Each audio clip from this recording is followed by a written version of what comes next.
क्या आप आर्थिक रूप से आजाद हैं? यह जानने के लिए कि आप आर्थिक रूप से आजाद हैं अथवा नहीं, पहले यह जानना आवश्यक है कि आर्थिक आजादी होती क्या है। आर्थिक आजादी का अर्थ है निम्न घटकों का होना, जैसे कि पर्याप्त पैसा, पर्याप्त सुरक्षा और पर्याप्त समय। पर्याप्त पैसे का अर्थ क्या है? कुछ व्यक्तियों के लिए 2 वक्त की रोटी का मिलना पर्याप्त पैसा हो सकता है और कुछ के लिए अपने सभी सपनों को पूरा करने लायक पैसा होना पर्याप्त हो सकता है। यह अपनी अपनी सोच और जरूरतों पर निर्भर करता है। लेकिन किसी को ज्ञान हो या न हो, कुछ आवश्यकताएं सभी के लिए एक समान होती हैं, जैसे कि पौष्टिक भोजन,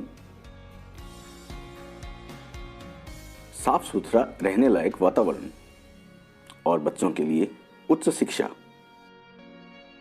एक सर्वे के अनुसार कौन से वर्ष में एक परिवार को सामान्य जीवन जीने के लिए प्रति माह कितना पैसा पर्याप्त होता था?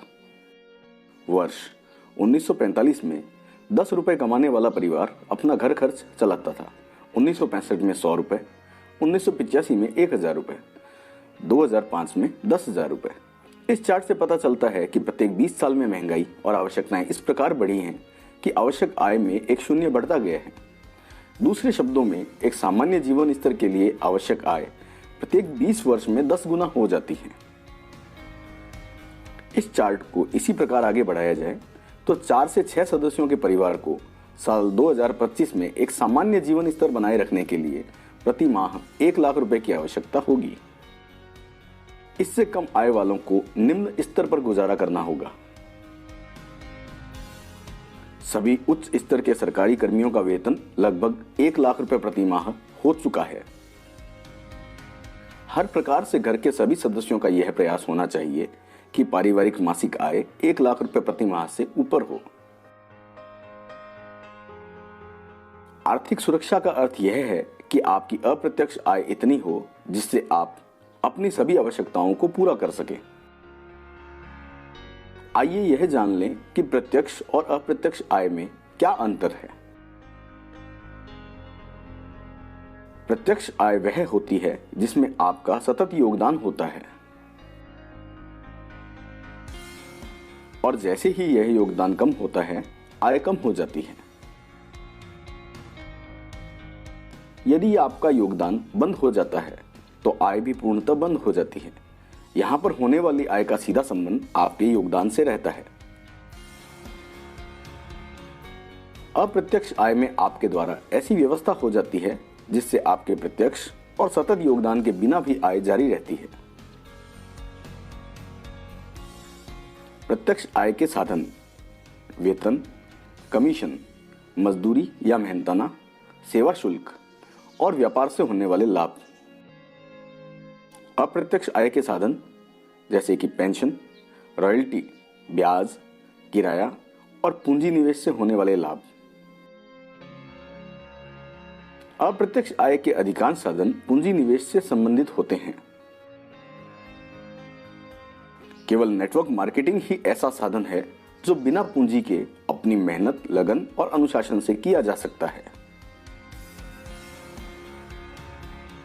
जीवन में जो सबसे महत्वपूर्ण और मूल्यवान है वो महंगा या खर्चीला नहीं है और उसके लिए पैसे के पीछे भागने की जरूरत भी नहीं है, जैसे कि सेहत, जैसे प्रेमपूर्ण संबंध,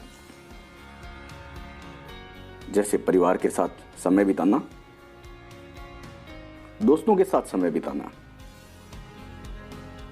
जैसे कि बगीचे में टहलना या फिर संगीत सुनना या फिर गुनगुनाना। मानसिक शांति का अनुभव करना और हंसना। इन सब के लिए पैसे की नहीं बल्कि जिस चीज की जरूरत होती है वह है समय। ज्यादातर लोग अपना समय किसी और को बेच चुके होते हैं। और स्वयं इसके मालिक नहीं रहते, वे नहीं तय कर सकते कि उनका समय कहां, किसके साथ और क्या करते हुए व्यतीत होगा। जो व्यक्ति स्वरोजगाररत हैं, वे भी अपने व्यापार या व्यवसाय के गुलाम बन जाते हैं और सिर्फ व्यावसायिक लक्ष्यों के हिसाब से अपने दिनचर्या को निर्धारित करने के लिए विवश हो जाते हैं। ये एक ऐसे जाल अथवा चक्र में फंस जाते हैं जिससे निकल पाना उनके लिए असंभव हो जाता है। दिलचस्प बात यह है कि इस चक्र को उन्होंने ही चुना है एक बेहतर जीवन के लिए, लेकिन खुशहाल जीवन जीने के महत्वपूर्ण कारक समय को वे खो देते हैं। जीवन में पैसा, सुरक्षा और समय का सही मात्रा में होना ही सच्ची सफलता यानी कि आर्थिक आजादी का आधार है। आरसीएम बिजनेस ही एक ऐसा माध्यम है जिसके द्वारा एक आम व्यक्ति भी आर्थिक रूप से स्वतंत्र हो सकता है और खुशहाल जीवन को जी सकता है। आर्थिक आजादी कैसे प्राप्त की जा सकती है, इसके लिए आर्थिक आजादी भाग 2 जरूर देखें। वीडियो देखने के लिए बहुत बहुत धन्यवाद।